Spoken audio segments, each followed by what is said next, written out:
all this talk about, oh, Democrats don't want Biden. Well, he's winning overwhelmingly and he's raising money overwhelmingly. And in the end, when the voters really focus up and have to vote between Biden and Trump, Joe Biden's line that he uses all the time is going to come into play, where he says, don't compare me to the almighty. Compare me to the alternative. This time last night, we were wondering if there might have been an upset on the cards in South Carolina. Excuse me. Donald Trump and Nikki Haley were going head to head, weren't they, in the Republican primary on Nikki Haley's home patch. She'd been a governor there for many years. In the end, Donald Trump won, of course, but with a fairly convincing 20-point lead. However, Nikki Haley has managed to tap into the anti-Trump sentiment in the Republican Party quite successfully. She's also managed to bring in some decent money as well. She raised more money in January than Donald Trump. So what happens next for her? She's not going to be the Republican nominee. I think that we can say for certain. But is there a future for her around which the sort of anti-Trump sentiment on the right of American politics can gather? Well, let's speak to the former Republican congressman, John LeBoutillier, who could help us answer that question, I think. John, hello, good evening. Good evening. Great to be back with you from across the way. How are you? Yeah, I'm very well, sir. Always a pleasure to have you company. Would you take me to last night's result? What do you make of it? Well, I mean, it was 20 points. Trump beat her by 20 points. The polling was pretty accurate going into it, anywhere from 20 to 28 points. So it was not a surprise. But when you look at it from afar, Trump is in effect in the Republican Party. He's the incumbent president of the United States.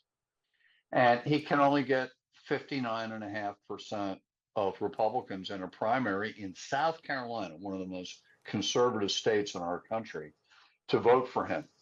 And 40% voted against him. So I actually think it was not a great night. Yeah, he won. He's going to be the nominee.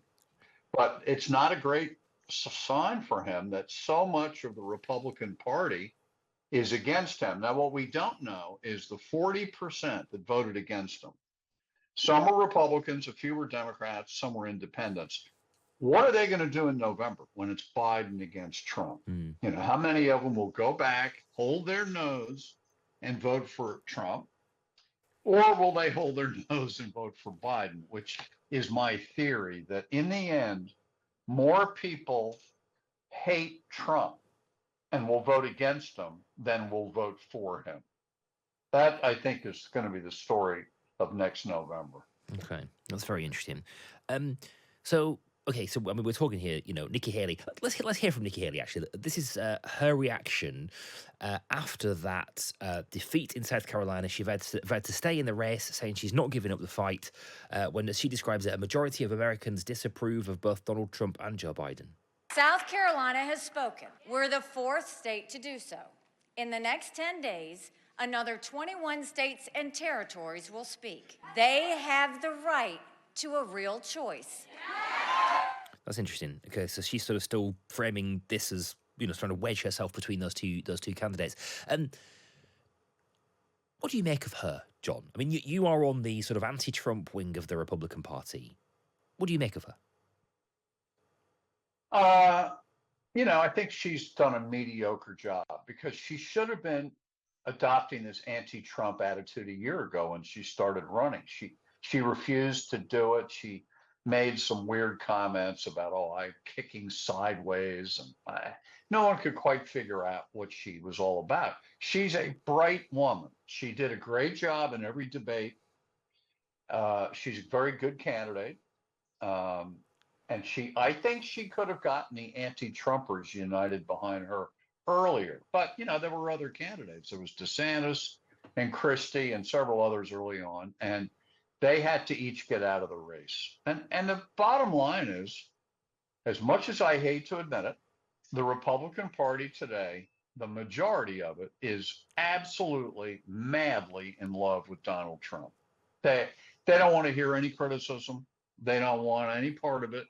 They somehow have checked out of their own thinking and just go with whatever he says.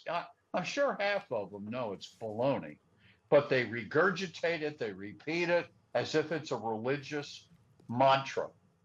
And they think Trump will solve every problem in America. I guess they were asleep for the four years he was president.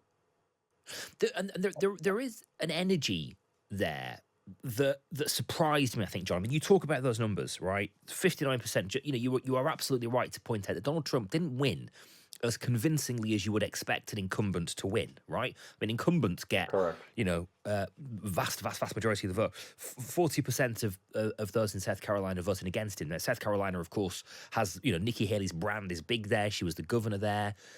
But does this point towards her potentially being able to carry this enthusiasm on to something else? To you know, she's got people, 40% of those, you know, willing to back her. Is there something that she can do with that? Well, I mean, certainly in the future, after this year's over, you know, she's going to still be a viable candidate because she's 51 years old and she's come out of this race doing well. But this race isn't over yet. I mean, we have Michigan on Tuesday, and then the week after that, this mega day called Super Tuesday with tons of primaries all over the country.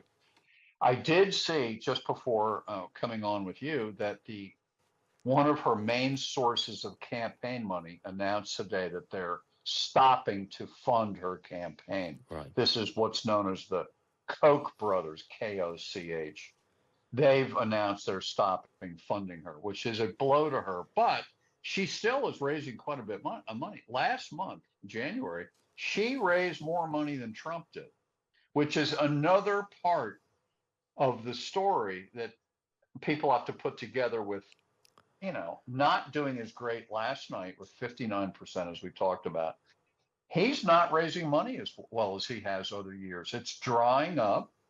He's running a deficit in his campaign. We haven't even gotten to how much money he needs to produce for all these judgments in New York for these lawsuits. Oh, over $500 million. The money, the Trump fundraising anemia is an issue. And I also hear, now I haven't been to any Trump rallies or anything, but I hear reporters who cover Trump say that his rallies have fewer people attending. They are less enthusiastic at the event itself. A lot of them walk out halfway through his speech. I think what we're witnessing perhaps is a drying up of enthusiasm for Trump. The act is wearing thin. Interesting. And so, does that present an opportunity for somebody like Nikki Haley? I mean, is this sort of the beginning of something for her, or is it a high watermark? Well, we don't know, but it could be the beginning. I mean, here's the thing. You take the Republican Party, and I guess half of it, let's say half of it, is MAGA, you know, the Make America Great Again movement, which means Donald Trump. Okay, what happens to that 50% when you take Trump away? He resigns, he goes to jail, he decides to stop running, whatever. If you take him out, that 50% is not going to stay behind any one person. There is no other person. They will split apart. Some will go with one candidate, some will go with another. That's the opportunity then for Nikki Haley to rally up all the other Republicans, and she can then win a primary either this year if Trump were to disappear or maybe in the future. That's the thing. This MAGA cult is devoted to one man. It's not built on issues or positions. It's built on Trump. They love Trump. They think Trump can do no wrong. But what happens when Trump isn't around anymore? Those people won't know what to do, and they won't all be behind the same next candidate. They will be split apart. Right. So is that a path for somebody like Nikki Haley? Yes. Oh, Yeah. definitely. I mean, I Right. think that's why she's trying to stay in as long as she can. Trump goes to trial 1 month from today, March 25th. What happens if he's convicted in that case and then has to go on another case right away in Washington, D.C., which we don't know yet, but if he has to go on trial, say in May, and on the January 6th thing, and he gets convicted of that, Well, what's going to happen? Is the Republican Party really going to officially nominate and get behind a convicted felon?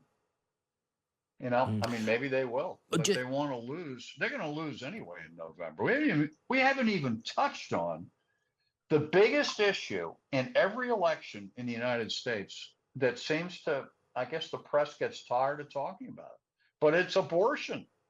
Mm, And mm. abortion is powering Democrats to victories in these special elections when people retire or whatever, and we have to fill the seat.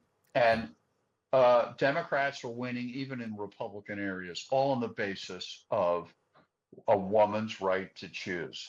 I think it's a really good point you made that actually, and it's something that I think we will look at actually on the show over the next couple of weeks as we continue through these primaries. Can I just briefly, John? I'm a bit tight on time, but I just wanted to ask you about the money. Follow the money. You say that one of Nikki Haley's biggest donors has pulled out after her defeat in South Carolina. What happens to the anti-Trump money? Well, that was anti-Trump money that's now no longer available for her, but there is still a lot of rich guys who are funding Nikki Haley because they don't want Trump. So, And if Nikki Haley no longer is a sort of viable stop Trump option for that money, does it go to Joe Biden? some of it will. I think some of it will when we get towards the fall. I think it will. By the way, Biden is raking in money at an unprecedented rate. No incumbent president has ever raised money as well at the moment as Joe Biden is.